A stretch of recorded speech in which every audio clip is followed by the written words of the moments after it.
Dia punya sakit lah apalah. Anak dia tu yang sakit otak. Islam tu mudah je. Dia yang buat Islam tu complicated. Semua benda tak boleh ni, tak boleh tu, tak boleh. Tak tahu apa yang boleh. Ya, memang betul. Islam tu mudah. Tapi kita tak boleh ambil mudah. Apa kata kali ni kita ikut aja, Kasih? No.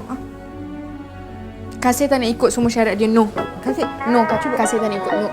Cuba kalau tak Mamat. Hanya kamu buatku berdebar lihat wajahmu. Bersabarlah denganku, tak perlu kau keliru. Selagi aku ada, aku bawa kamu ke angkasa. Tanpa haramu bintang tak bersinar.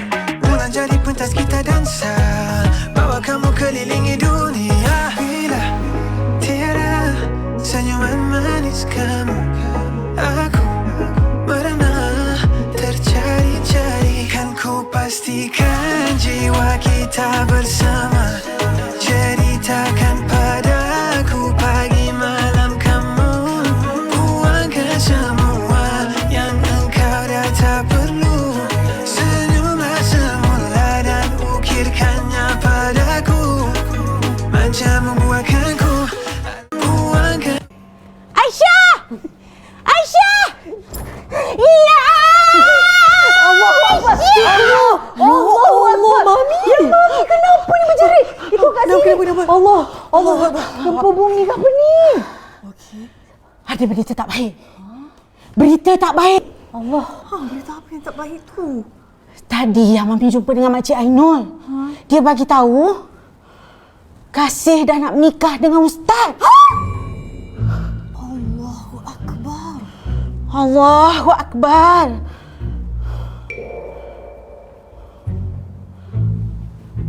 Allahu Akbar.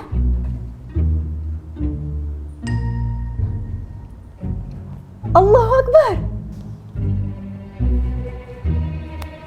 Suka ke?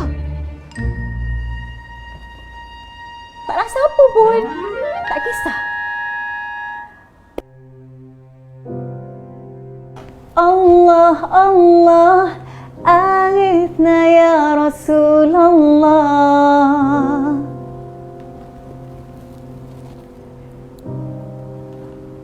Betul ke Aisyah tu? Mungkin betul kot. Nampak macam dah move on je. Ya ke?